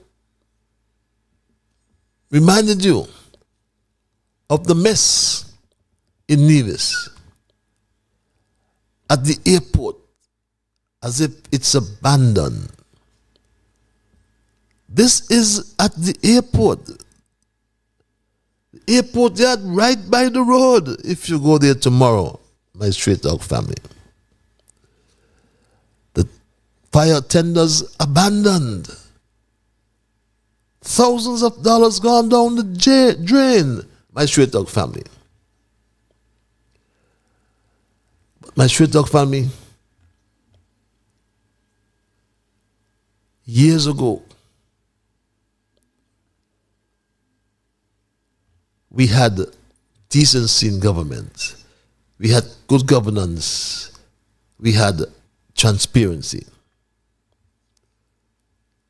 But across the narrows here in St. Kitts, the Prime Minister, Dr. July, likes to talk about good governance, my straight dog family. He always talk about good governance, my straight dog family. Governed by the principles of good governance, transparency, integrity that we have fought so hard for over the last 2 years. But we also made mention of the Social Security Board not publishing the statements, the actuarial report, the financial statements, and the chairperson of that board, Janet Harris, knows better, and she ought to do better and let the people be exposed to their own business. It's our business. Why are you hiding things from us, Madam Chair? My straight dog family, there's a messy situation in St. Kitts Nevis, where the Citizenship by Investment program has dramatically declined, underscoring the vulnerabilities associated with this relying heavily on a single revenue source. A dip of over 65%, my straight dog family, in CBI income or revenue. And that only reveals not only the critical dependency, but also the urgent need for economic diversification. My straight dog family, we are in a mess. A real mess. And the Prime Minister confirmed that in his national address when he spoke to the revenue. Although, for whatever strange reason, he only addressed the years 2019 to 2024, my Straight Talk family. We showed you the budget prepared and approved by July. Down by some $328 million. Are we heading for deficit? A serious deficit? Would we get $322 million in 3 months? Will he collect another $322 million before the fiscal year ends? Yet he's making all sorts of promises. But where will the money come from? The snake Mark Brantley wants $400 million for geothermal. Another $100 million for the airport. More millions to finish the wing at the Alexandra Hospital. Money to finish the bath stream. And oh my God, I forgot the snake wants his fair share as well. So where will Dr. July find all this money from? He himself wants $80 million for those generators he's renting, and we anticipate he'll rent them for 3 years. He wants over $100 million for 2 new generators, over $100 million for a desalination plant, $150 million for a smart hospital. He hasn't given us the figure for the new Basti High School. But that must be over $100 million as well. July sold and signed 20,166 passports, and the judicial review will expose him sooner rather than later. Well, will July be able to pay all this debt? Or will he sell 20,000 more passports or call at the IMF's door? Because without alternative revenue streams, my Straight Talk family, this government is faced with an immediate crisis, especially regarding social assistance and housing programs, vital for the ordinary man, the poor, the working class. But there's anxiety among citizens, reflecting a deep concern for their livelihoods and future stability. This scenario highlights the importance of proactive governance and strategic planning, my Straight Talk family. But there's a lack of effective leadership and governance. And this has resulted in confusion regarding the Federation's purpose and direction, my Straight Talk family. We are in a mess. And as we wrap tonight's programming, oh, what a mess. The country must face significant challenges if its leaders advocate for good governance. Our leader is asking us to be patient. How much longer must we wait? You're asking us to be patient when you went gallivanting all over the world? At least you confess that we have reasons to be concerned. What is your message for people who are concerned about the future of our economy, the future of St. Kitts and Nevis? Right, so I would say that they have reason to have their concern, especially if you hear economy depending 60 to 70% on a fragile industry. But I want to let them know that we have done the necessary work to transform and diversify the economy. I ask for their patience. I ask for their support. What patience? More patience and what we gave? It's gone 2 years. As a leader, you did not set the right tone for the government, for institutions, and for public trust. You had no genuine commitment, no policies. As the leaders on St. Kitts and on Nevis, both of you the Premier and Prime Minister are insincere. Insincere, my straight talk family. And this has led to your corruption, inefficiency, and public disillusionment. Caller, I'm writing down, I'll give you 30 seconds. Can you use it? I'm going to take less than 30 seconds, Brother Patrick. Less than CDI. And how are you doing? I am peaceful. Yourself? Thankful for the divine creator. You let me not say thankful for mankind, me say divine creator. Now, blessed night to your people of the listening of Straight Talk, YouTube and Facebook. You just make a little outline quite about corruption. And I'm glad I catch you when I heard you make that statement there. And the formation that we know, what you outline there, well, how this year play out, will it be challenged to see that statement that you hear this minister make to assert himself as he's sounding like he's a pastor, a preacher? What is it that nothing have outlined to pursue that he shouldn't make them kind of call when he know he's sitting on a ministerial ground? Well, we need people like you to speak out. You're like speaking out because that's what I say. Is a double standard system I hold. So anyway, my 30 seconds is going to reply. Yes. So I just left that for the next time and say, it's time now you are change the whole format of the Constitution so we can have better adjustment to these matters that arise for our people. And not just talk it because it's good talk. Action speak louder than words. Give thanks. Give thanks, my brother. That's the way we're going to end it. As I said, leadership should set the tone for the government, for institutions, and for public trust. Without genuine commitment, policies may become pure rhetoric or mere rhetoric. The current leaders on Nevis and St. Kitts are insincere, I must repeat.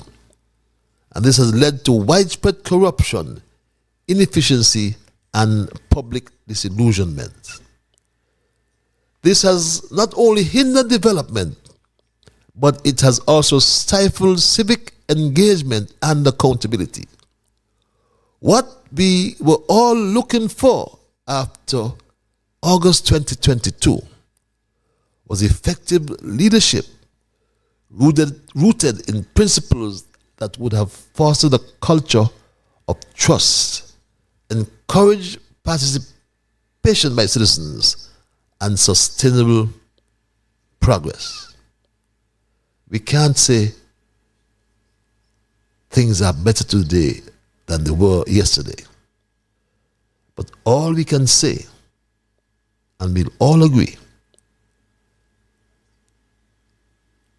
in one song, like the soca engineer, oh what a mess in St. Kitts, or oh what a mess in Nevis and in St. Kitts. That's my story tonight, my Straight Talk family. And I'm not going to change it. I must thank Almighty God for guiding our conversation tonight, and as always, I thank you, the many listeners, those of you who sent emails, and those of you who called. We miss Mr. Culture. We trust you are okay. But remember, all you callers, all you emailers, and all who just viewed or listened to the program, you are the ones who make Straight Talk, and for that reason, I say a big, big thank you. I am Ian Patches Liburd, and God's Spirit will connect on Monday for another edition of Straight Talk. Until that time, be good to yourselves and to all whom you meet. Have yourselves a wonderful weekend.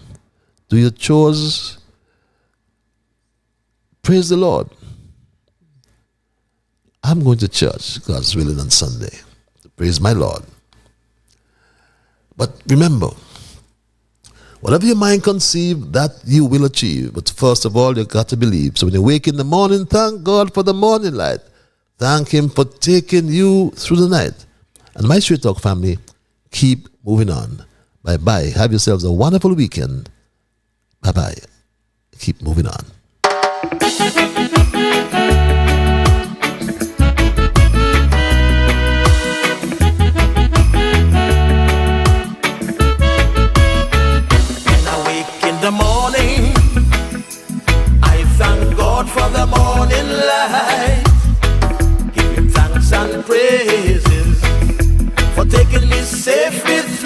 light for the rest of food.